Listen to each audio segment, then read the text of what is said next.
అందరికీ నమస్కారం అండి. శనివారం అంటే శ్రీనివాసుడికి ఎందుకంత ప్రీతికరమో తెలుసుకుందాము. శ్రీనివాసుడు మహాలక్ష్మిని తన వక్షస్థానంలోనే నిలిపిన రోజు శనివారము. శ్రీనివాసుడు తిరుమలలో భక్తులకి మొట్టమొదటి దర్శనం ఇచ్చిన రోజు శనివారము.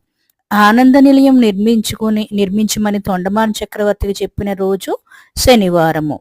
ఆనంద నిలయం నిర్మాణం పూర్తి అయిన రోజు శనివారము. శ్రీ సుదర్శన చక్రం పుట్టినరోజు శనివారము. శ్రీనివాసుడు ఆనంద నిలయంలో ప్రవేశించిన రోజు శనివారము. శ్రీనివాసుడు అలివేలు మంగమ్మని పెళ్లి చేసుకున్న రోజు శనివారము. అందుకనే శనివారం నాకు శ్రీనివాసుడు అంత ప్రీతి చెందుతారండి. శ్రీనివాసుడికి ఎంతో ఇష్టమైన రోజు శనివారము. సర్వేజన సుఖినో భవంతు. Please subscribe my channel. Thank you for watching.